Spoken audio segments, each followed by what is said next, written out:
সকাল এখন 6:30। অন্য দিনের তুলনায় আজকে কিন্তু উঠতে একটু দেরি হয়ে গেছে।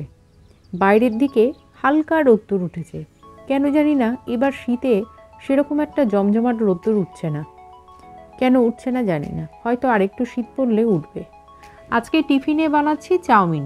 চাউমিনের মধ্যে সব রকম সবজি দিয়েছি, তবে মনে হচ্ছিল মটরশুঁটিটা থাকলে ভালো হতো। শীতের কিন্তু একটা সবথেকে বড় সবজি হচ্ছে মটরশুঁটি। তো যাই হোক, এই সবজির মধ্যে চাউমিনটা দিয়ে খেলে সবজিটাও খাওয়া হয় আর চাউমিনটা তো খাওয়া যায়, তাতেই অরুচি হয় না। তাতেই দিক থেকে অনেক সময় বাচ্চারা সবজি খেতে চায় না। আজকে রান্না করব একটাই তরকারি।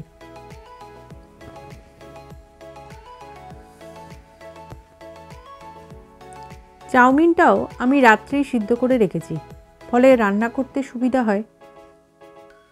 সময়ের কম থাকলে না, হাতের কাছে রেডি করা জিনিসটা খুব সুবিধা হয়।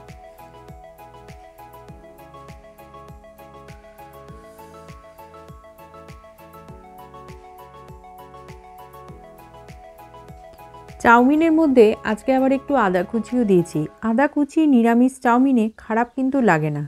নিরামিষ টমেটো সস বা টমেটো কুচি এটা তো ভালোই লাগে। তাথইকে ওর বাবা বাসে তুলে দিয়ে এলো। আমরা দুজনে এবার চা নিয়ে বসেছি। শীতের সকাল, বুঝতেই পারছো, ভাবলাম একটু বারান্দায় গিয়েই বসি। বারান্দাতে বসা যায় ঠিকই, তবে হালকা একটা হাওয়া দেয়। অনেক সময় হাওয়াটা বেড়েও যায়। চাটা খেয়ে এবার গাছে জল দিতে এলাম। গাছগুলোর অবস্থাটা খুব একটা ঠিক ছিল না, কথা বলা ভুল, তবে একটু যেন শীতের চাপে একটু কেমন যেন হয়েও গেছে। তো ভালো করে জল দিলাম। আমি সাধারণত জলটা বিকালের দিকে দিই, কিন্তু আজকে সকালের দিকে দিলাম। আর কি বলতো, হালকা রোদ্দুর তো বেশ ভালোই লাগে বারান্দায় যেতে। এইবার রান্না করার প্রস্তুতি। চিংড়ি মাছ দিয়ে, কুমড়ো দিয়ে, আলু দিয়ে করব। আমি একটা কথা বিশ্বাস করি যে যে কোনো রান্না মুখের স্বাদে সেটা ভালো হয়, আবার খারাপও হয়। এটা দিয়ে এটা রান্না করা যাবেই না, বা ওটা দিয়ে এটা হবেই না, এই রান্নাতেই সবজি থাকবে, ওই রান্নাতেই সবজি দিয়ে হয় নাকি? এটা আমার মনে হয় না। সবই হয়, শুধু করার ওপর ডিপেন্ড করে। রাত্রে হবে ডিমের তরকারি, তাই ডিম সেদ্ধটা বসিয়ে দিয়েছি। কুমড়ো দিয়ে, আলু দিয়ে, পেঁয়াজ দিয়ে, রসুন সব রকম বাটনাটা একসাথে বেটে রেখেছি। পেঁয়াজ, রসুন, আদা। আর কুমড়ো দিয়ে শুধু তরকারি। কুমড়োটা, সবজিটা আমি এই কারণে দিই, দেখো আলাদা করে 2-3 পদ করে খাওয়ার হয় না আমাদের। সেই জন্য একটা তরকারিতেই বা দুটো আইটেমের মধ্যেই আমি সবজিটাকে মিশিয়ে দিই। তাতে সবজিটাও খাওয়া হয়, তরকারিটাও খারাপ হয় না। সন্ধেবেলা এখন বাজে 6:45। বেরোচ্ছি, মনটা ভাল লাগছে না। ভাবলাম বেরিয়ে পড়ি। রাস্তা দিয়ে হাঁটলে অনেক সময় মনটা ভালো হয়ে যায়। এই সাদা কুকুরটা আমার বড় প্রিয়, কিন্তু সেই কুকুরটা চুপ করে বসে আছে। কেন বসে আছে জানি না, হয়তো ওর শরীরটা ভালো নেই।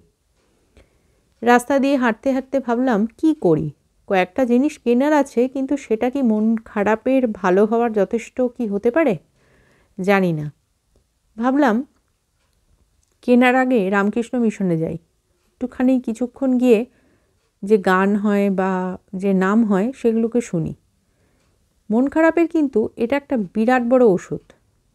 তোমাদের কি একমত কি না জানি না। পৌঁছে গেলাম রামকৃষ্ণ মিশন। সত্যি কথা বলতে কি, অনেকটাই যেন হালকা লাগছে।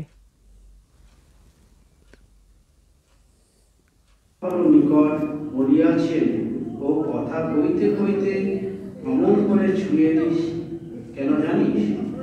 সেই টিপটি সত্য বুঝতে পারবে বলে।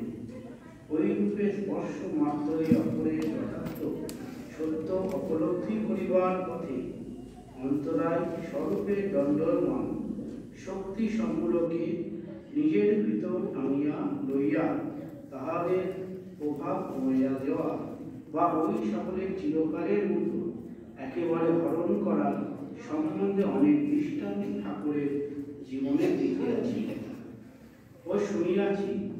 দেখিয়াছি যে সকল কথা অপরের মুখ হইতে বাহির হইয়া কাহারও মনে বেশ অনেকক্ষণ বসেছিলাম, ভাল লাগছিল। যদিও আরেকটু আগে গেলে গান টানগুলো শুনতে পারতাম, কিন্তু সেই সময়টা পেরিয়ে গেছে। আসলে কি বলো তো, শীতের সন্ধে তো অনেকটা আগে থেকেই হয়তো শুরু হয়ে গেছে। তো চলো আজকে এই মন্দির থেকেই তোমাদেরকে বলছি, ব্লগটা এখানেই শেষ করছি।